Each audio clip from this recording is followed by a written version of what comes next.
Cyber Wise Guys. Hello. Today with us, it's obviously Greg, myself, and Hello. our distinguished guest, Gal Zror. Hey, Gal, how you doing? Welcome. Hey, Danny. Hey, great. I'm doing good. It's nice to see you, and thank you for taking some time to spend with us today and talk to us a little bit about cybersecurity. Yeah, absolutely. My pleasure. Wonderful, wonderful. Let's start for those who don't know who you are. Can you talk a little bit about who you are, where you come from? Not physically, maybe if you don't want to share the nitty-gritty detail, like the personal details, but who you work for and so forth. Yeah, sure. With pleasure, Danny. So, today I work as a research director for Hmm. CyberArk Labs, which I would love to share a little bit on CyberArk Labs. But before that, maybe some additional information about me. So, I've been in the cyber tech industry for something like 15 years, maybe more. Nice. It always make me feel old when I say that. But yeah, I started as a Linux engineer. From there, I've been doing vulnerability research in Linux for a while, and then I moved to this leading position, team management manager. And today I act as the manager, one of the managers in CyberArk Labs. I've been doing that for almost 4 years. Nice. Yeah, so that's me. Great. So you've mentioned that you're with CyberArk Labs, and obviously CyberArk is known for privileged access management solutions, right? Probably the leader in the market for that in that field. But let's talk a little bit about the labs and the research that you do. Can you give us a little bit of background, how it looks, and what is it that you're trying to achieve there? And then maybe we can just take the conversation from there. Yes, with pleasure. So CyberArk Labs his main mission is to represent the offensive perspective of our industry. I mean, we are a group of white hackers with all sorts of different backgrounds, and I'll get to it in just a bit. But the main mission is to map and understand how the threats or future threats are either evolving or changing from time to time. And to be a little bit more specific, I think what we really do in our labs is try to map emergent threats and realize how different technologies or different breakthroughs might have effect on our industry and what threats there might or security gaps it creates. And after we realize that, so we try to do it both externally and internally. I mean, we also test our products to see that they don't have specific gaps. We talked about vulnerability research, so we do that a lot. But except for the internal stuff, we really believe in sharing what we know. We truly believe it's a team effort, and we publish most of our research and findings in blog posts, in conferences. So we really believe that of course, we do everything internally to improve, but also sharing with everybody our insights. It's a way to improve the entire industry and just win the game of beating the hackers. Yeah, and it's important that you guys keep doing that. I tell you, from the defensive side is where I spent most of my time. I can tell you that I've done research with CyberArk, just OSINT stuff, just getting information on what the latest and greatest threats are out there. And CyberArk is one of those key, dependable organizations that will share their information, that allows us as defenders to do our job better. And so having a team of highly skilled individuals like yourself doing this pen testing, doing this, the red team, the offensive side of the house really does help us a lot, because without the offensive side, defensive side is really just flailing in the wind, right? We're just sort of, well, this might work, but we have no proof for it. So I really can't emphasize how much organizations like CyberArk are important to the overall cybersecurity effort even on the defensive side. Thank you. I really appreciate that. I mean, we really believe in what we do, but always, I mean, to get this validation from others, it's a nice thing to have, just to always remind us that what we do is just helping us and others to be better.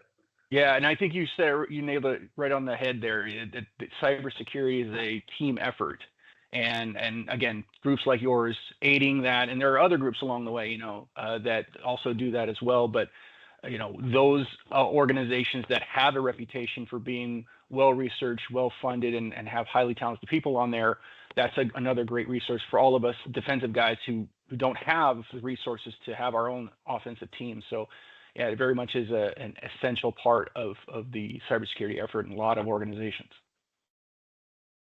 Yeah, absolutely. So Gal, based on your latest research, right? Do you publish that once a year, kind of like a summary of the year, or what people can expect for the following year and what have you? How does it work usually? Yeah, actually, that's a great one. So we have this whole methodology of how we create and how we. It starts when with the question what to research. That's a very big question. Obviously, I must say that in CyberArk, although we are an identity security company, and we also, of course, the leaders in privilege access management.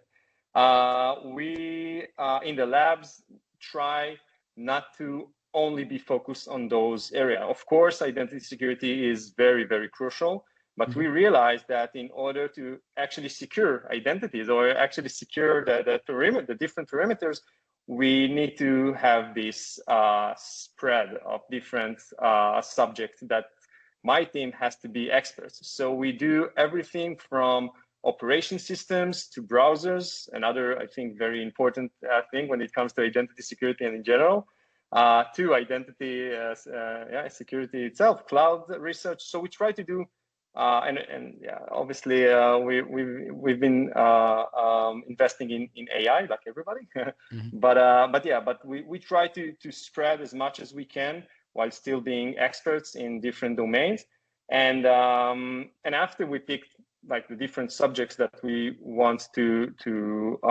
research, then there's a whole research process that usually takes a few months, and by the end of it we publish our findings. So it's really, first of all, it really depends on what we manage to find. Sometimes there are research that we find better or conclude things that are more interesting, sometimes it's less.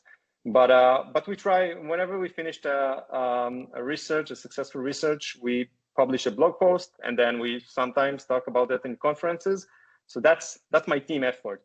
But except for that, then maybe, as you also mentioned, we also try to do this more summarized session where we share, and usually that's the managers, I mean myself and other managers in the lab, try to consolidate all the insights that we collected during the year or the last period, and then share it with different conferences, different customers, podcasts, anyone. Well, I guess we're lucky, or we're not lucky, but we're fortunate to have you here. Yeah. And, thank you for having us. Yeah. Well, one of the reports that I rely on is the annual reports from different security organizations, and the threat landscape report that you guys put out every once in a while. So it is very helpful in that effort. So yeah, I've seen some of that research that, it's interesting that to see the other end of the research, right, where you're on the front lines finding those things out, and now I was on the other end reading it. Now to be able to talk to you about that is pretty cool. So I'm really glad you guys are, again, sharing that information with everybody, and it is getting out to the cybersecurity folks across all different industries. Awesome. Yeah, thank you. And I must say that we invest quite a lot in the threat landscape mapping, just because it's I wouldn't call it a tough job, but it's like trying to predict trends are sometimes obvious, sometimes not. So we try to be as accurate as we can when we made those predictions. So what would be your, since we're at the beginning of 2025, what would be your predictions thus far, at least for 2025? Obviously, identity is always a big thing, or at least the past few years, it's been on everybody's radar, and the growth of AI tools, right? Definitely, we all heard about DeepSeek and others coming in from China, being a very, I would say, accurate tool, that probably not falling short from the ChatGPT and the likes. So what do you think, or what do you not think, but what do you predict would be the main focus that people should look at during 2025? Yeah, actually, that's a great one, and we've been wrapping our head around that question for quite some time, even before this year started. And what I mean, every year we ask ourselves this exact question, but we try this year. Well, I mean, every year we try to think about like different horizons. We predict that there's the here and now, there's the threats that just emerge, and then I'll talk about it in a moment. But there are the more we call it Horizon 2 and Horizon 3. I mean, the next in line, and I think that's a way for us just to try to maybe prioritize because there are so many things going on in so many different fronts. So it's another way just for us to prioritize what's going to be the next big thing. And what's interesting that in every time that we do that, I think we started by saying, okay, every horizon is a year. Let's see what's here and now, and next year and the year after that. Now we can't say that. I personally believe that the horizon, I don't think I can predict what's going to be in 2 years from now, because things are moving so fast, so exponentially fast. And of course, it's a lot of the whole AI LLM boom that just accelerated everything. But yeah, but just to share that we try to do this categorization, and yeah. So I think that here and now threats, that the one that already emerged, and it's a little bit 24, so I don't think we should we can move to other threats as well.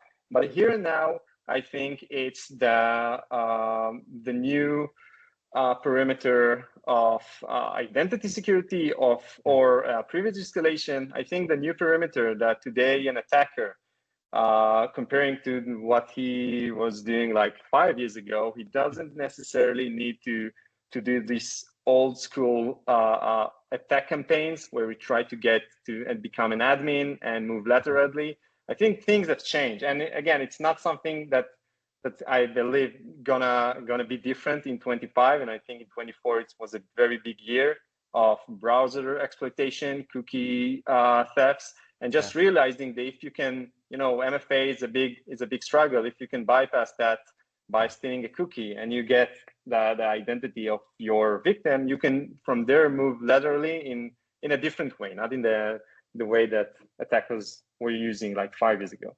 Yeah, and that's the thing too, that the open source tools that are available to do all that, think like something like EvilJinx or any of its subsidiaries, allowing you to do that fairly easy. I mean, I've seen engineers who have really very little cybersecurity experience, or just those who are interested in cybersecurity, use that tool to steal session tokens and then reuse those in a demonstration. And it's scary how much that you can do with knowing so little, right? The script kiddie is now empowered by something like AI. It was interesting when I was looking at the 2024 report from CyberArk about the threat landscape and how data protection is really on the list of the concerns of all those across the industry. And Danny, you brought up DeepSeek, right? And those emerging threats when it comes to AI, not only in assisting things like cybersecurity attacks and so becoming inventive that way, but the fact that it itself is possibly stealing data. For example, if you put a packet analysis tool on any of those the DeepSeek apps, it will show you that it's sending data to Hong Kong and then into the Chinese cloud. So all of these organizations like CyberArk are bringing that forward so that we can see that. You can see that these new, surprisingly efficient new technologies that are coming out are really only a wolf in sheep's clothing, right? Hey, we're very powerful. Not to mention that they could have possibly taken that model from other companies, but the fact that they weaponize that now, and now we have AI that is assisting. Right, you have all these malicious AI models that are now assisting in things like, how do I best steal credentials? When you're talking about script kiddies and guys that don't have a lot of experience trying to do this, but also then you're now making an industry out of this, right? And you're making an efficient industry, like on stealing credentials and things like I could go now to the dark web and have an entire campaign that would target spearfish a specific person if I wanted to in any company. So it's interesting to hear that you guys are really looking forward in that direction. Yeah, I absolutely agree, and I think that the whole, of course, the AI, the LLM boom just make I think in it's two ways. It's as you said, Gregory, is and I mean you mentioned them both. First is the script kiddies that now the bar is even lower, which is very disturbing. And the other thing is like a good hacker. I mean, when I say good, is experience, not actually a good one. A bad experienced hacker. Yeah, I mean, for him also, he can, if he was using, if he was before the whole AI boom, he was doing 2 campaigns a year. Now he can do 20 campaigns a year, and it just changes the equation so fast. So yes, that's I would say the here and now. But except for that, I think one of the things that we realized in labs is for the second horizon, what we think is going to be well in 25 going to be a big concern is machine identity. This is another thing that we've been focusing a lot, and again, I think that machine identity or machine, they've been around for ages. I mean, we've been using scripts to do all sorts of stuff, but I think, and again, tied to the whole AI acceleration, now there are way more machine identities in organization. They do everything from simple automation to complex automation, and there needs to be managing somewhere, and it's not an easy task just because there are so many of them. Right, even enumerating them within an organization, like what is going on in our organization. Most people who deal with IT have no idea, right? They don't have an inventory of all these services that are roaming around in their environment doing things, and they have no idea what their privileges are. They have no idea what services are available, what machines are doing what. So it's an easy way to hide, and they don't have to hide, right? They just have these malicious machines, they have the malicious services, and nobody's watching for them. And the smaller the organization, the more difficult that becomes, right? So Danny and I deal with a lot of SMB organizations, right? So they've got maybe the guy or the couple of guys, right? They don't have a team, so they don't have time to do all this. So the fact that we are now addressing how, as an organization, do you assure that what's happening with your automations is what's supposed to be happening? So I find that interesting. Yeah, and I think that one you mentioned enumerating the machines, and that's even without actually understanding what privilege they has. Yeah, that just the enumeration, it's a big effort, and then if you add the access, it's just huge metrics that you need to understand what's going on. So yeah. Right. So speaking of privileges, right? This is probably the bread and this is the bread and butter of CyberArk, right? That's what the company started with. So how privilege escalation attacks remain a major risk, and what would be some strategies in your mind, Gal, for organization to prevent and detect such threats effectively? Yeah. So I think, privilege escalation has been around for ages, and it's gonna be with us, just in different forms, or maybe even in the same forms, for quite a while. So as I mentioned, I think now privilege escalation evolved, and now it's not just about a privilege or escalation on an endpoint or on a server. Now for the security persona, for the one that needs to manage all the different identities, we need to understand that escalation might be just assume a different role in the organization. So if you are, and let's say you had attacker somehow got access to a low privileged user, just an employee in the organization, his main goal might be not to get privilege on that specific machine, but maybe to get a privilege for an IT role in that organization. Because if he managed to get the AWS console with the IT permission, then it's game over. I mean, it's not necessarily game over, but for him, it's a very nice privilege escalation and a way to just move and escalate these permissions. So I think now we're good. We got these two different challenges. One is keeping the endpoint or the legacy privilege escalation contained, and to address the new one. And I think that when it comes to, so one of the things that we in CyberArk always assume, and maybe that's when I think about it, it's also very tied to the lab's mission. We always assume breach. We always assume an attacker will be able to get somewhere and will be able to escalate its privilege in some manner. And I think it's all about mitigating and containing the privilege, mitigating and what damage an attacker can actually do. And I think the right way, I think that the most efficient way to do that is monitoring. I mean, because there's always going to be that vulnerability, and there's always going to be mistakes. But monitoring, I think it's a key factor. For example, ITDR capabilities and other metrics you can or alerts you can trigger if something happens. And of course, giving the right privilege to the right user. That's how you mitigate lateral movement or privilege escalation. That's how you give the attacker a very limited and very narrowed attack surface that he can use. Gal, sounds like you're talking about zero trust. Yeah, absolutely. Zero trust is the way to go.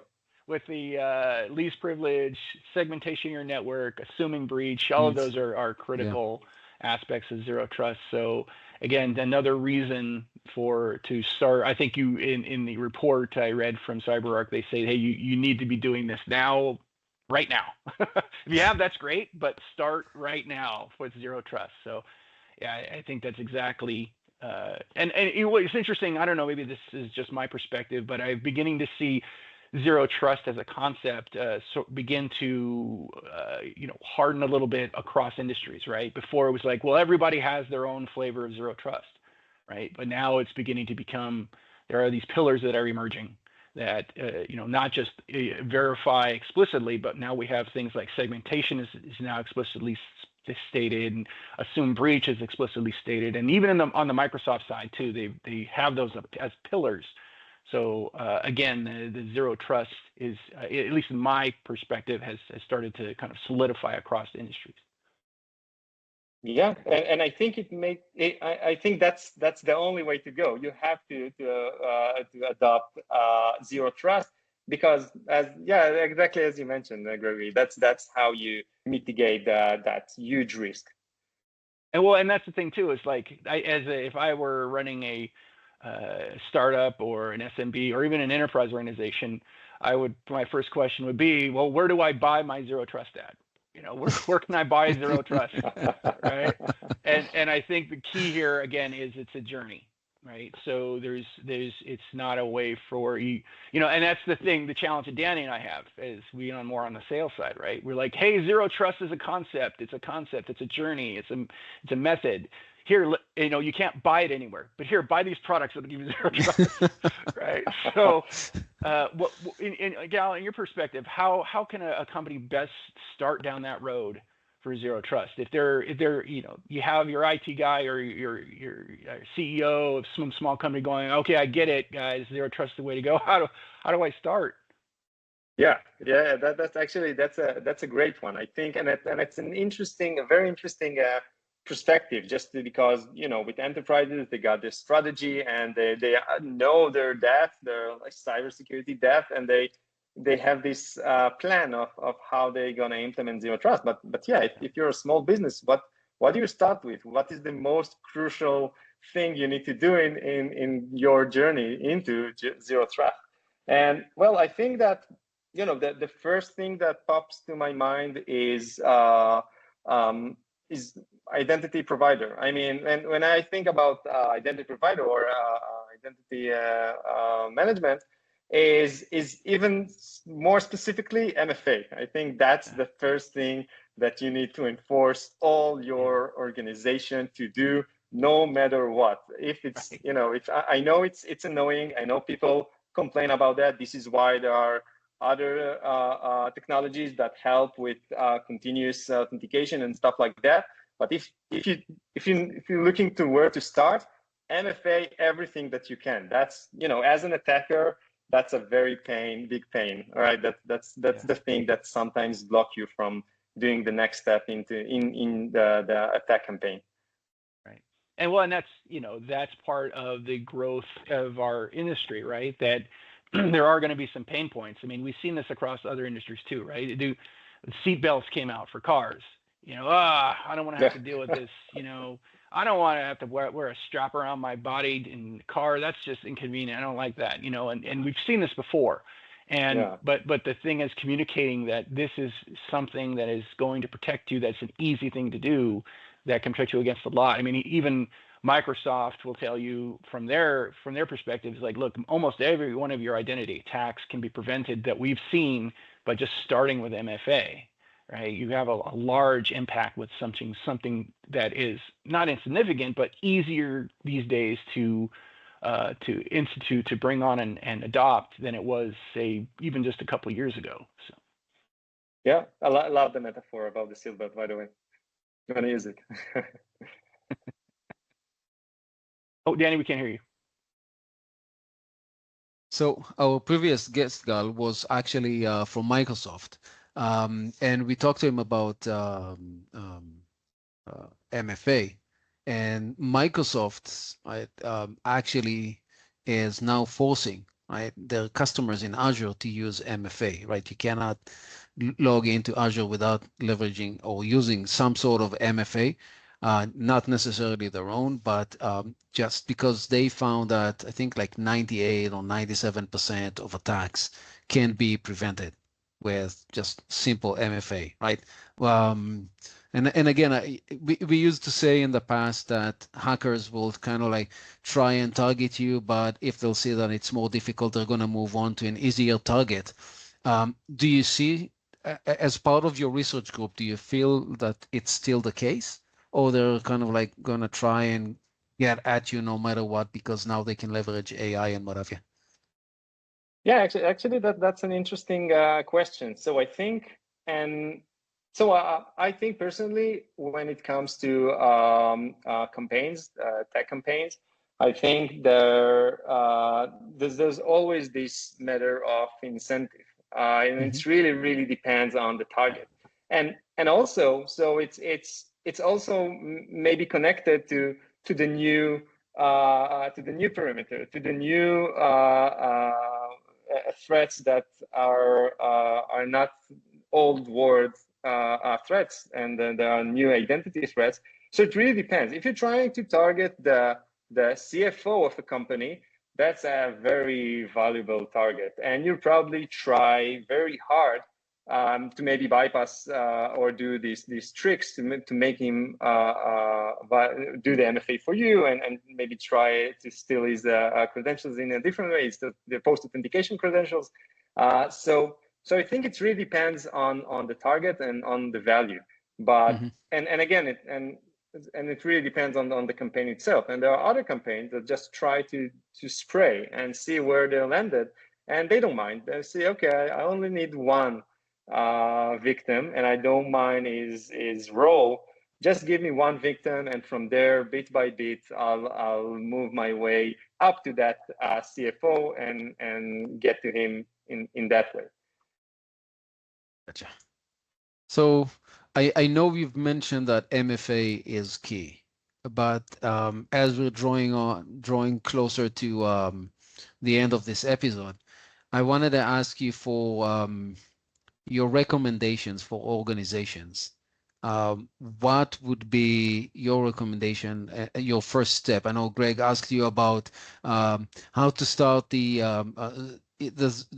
zero trust journey, and you've mentioned MFA. Is there anything else you would recommend organizations do today as first steps towards their I don't want to say completion of their cybersecurity journey, because it never ends, right? It's like the never-ending story. But do you have any recommendation that you feel would be key for organizations to take? Yeah. So I think, and I try to be very high level, because I think that's the way that organization can relate, just to understand what's the main things I need to do, what are the steps. And I think access is the first step, just to have any solution regarding to access, either MFA, identity management. I mean, all of them would be great, but just to have the right way to access different identities. And probably after that, it will be privilege management. I mean, after you're done with controlling those different access, you want to give the right user their right privilege, probably in just in time or least privilege. I mean, all of those are the way to be. That's the strategy that needs to be implemented. But just, I think, looking at it at a very high level and say, okay, I got a solution, even if it's not the great solution, but I got a solution for access, I got a solution for privilege.